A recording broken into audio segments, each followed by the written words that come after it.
12,41%. Gitu. Saya hapus dulu. Terus yang poin C, sebenarnya caranya hampir sama semua sih, tapi kalian harus tepat buat buat nentuin tanda-tanda nih, kayak besarnya berapa, terus kalian ngitung 0,5 nih itu berapa, harusnya dikurangi atau ditambah atau perlu pakai enggak, kayak gitu. Kalau ini lebih dari 62.000. Kali kalian hitung biasa, ketemulah Z kurangi 1. Berarti kalau misalnya kurang dari 1, 0,5 ditambah besarnya dari ZT1, yaitu 0,3413. Ketemulah 0,8413. Karena ini posisi gambarnya itu kayak gini, misal digambar. Kalian kalau bingung, digambar aja nggak apa-apa. Saya anggap aja gini. Ya kan? Ini kan kurang dari 62.000. 1. Ini 0. Ini 0. Ini anggap aja 1. Kurang dari 1. Berarti semua daerah yang ada di sini. Nah, ini dari 0 ke kiri, ini kan nilainya adalah setengah. Terus kamu juga harus cari nilai ZT dari 0 ke 1 itu berapa. Kan ini kalau misal kalian cek, itu besarnya 0,3413. Berarti luasannya ini 0,8413 total semua. Kalau dibuat persenan jadi 84,13%.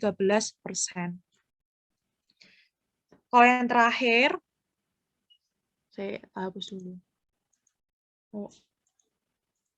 Yang terakhir, pertanyaannya, apakah masuk akal kalau misal kita tuh menyimpulkan ada berapa truk yang dimana dia itu bisa dikendarai lebih dari 70.000 miles. Caranya sama, 70.000. Kita hitung pakai rumus biasa ya, 75.000. 70.000 dikurangi rata-ratanya berapa, dibagi standard deviation, ketemu Z lebih dari 5. Nah, ini kalau digambar, jadi kayak gini. Terus, sama. Ini. Kayak gini lah ya. Ini lebih dari, Z lebih dari 5. Anggap aja 5 nih, nek sini. Kamu harus nyari daerah yang ada nek sebelah kanan nih.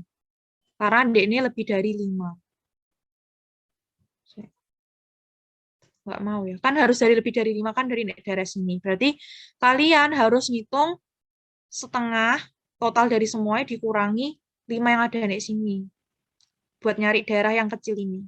Nah, ketemulah hasilnya itu 0.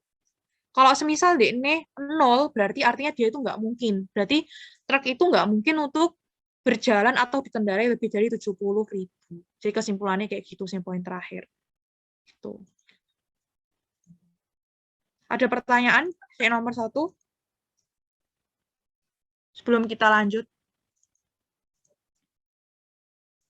Nggak bisa dihapus ya. Ada pertanyaan nggak?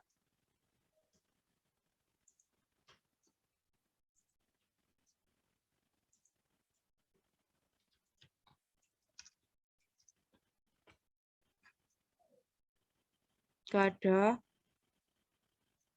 Wes, nggak ada, lanjut nomor 2. Oke.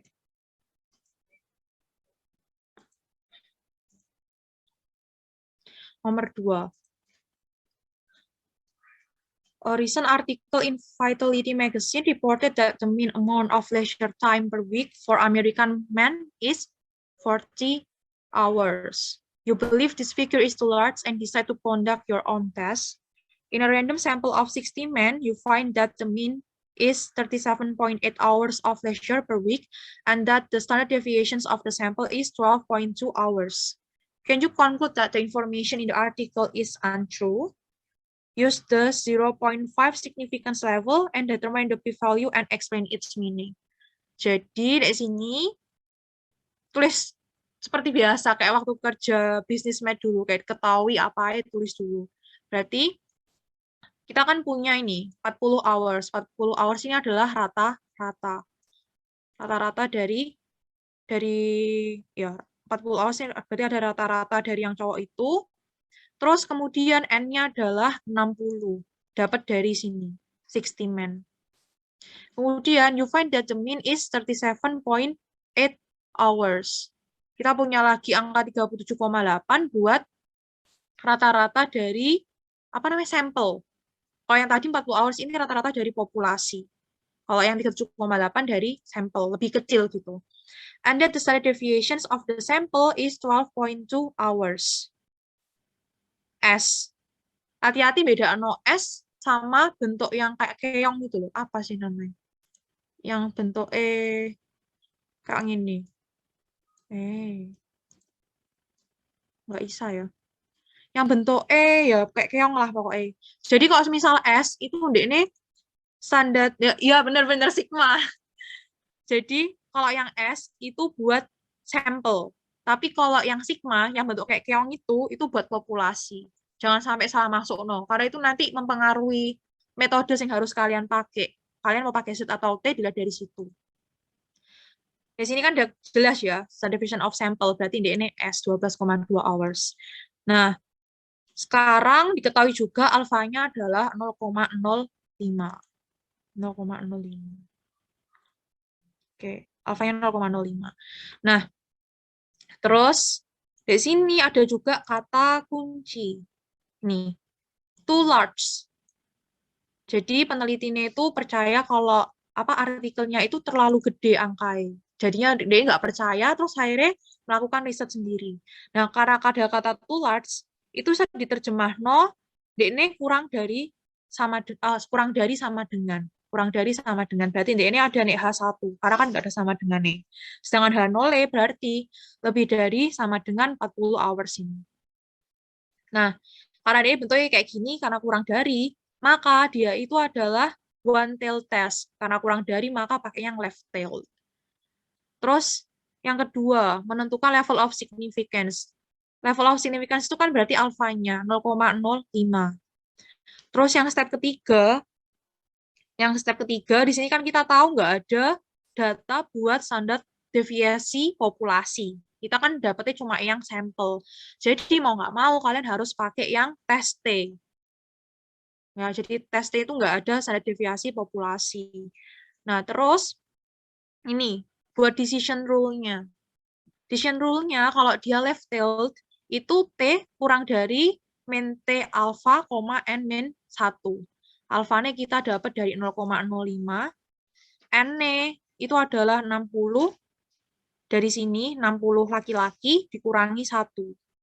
Berarti T kurang dari min T 0,05,59.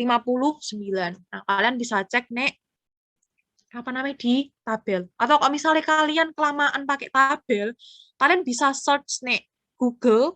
Di situ tuh ada tabel Z kalkulator sama T kalkulator. Jadi kayak kalian cuma tinggal masukin nilai alfanya berapa, terus N-nya berapa. Nah, langsung ketemu hasilnya.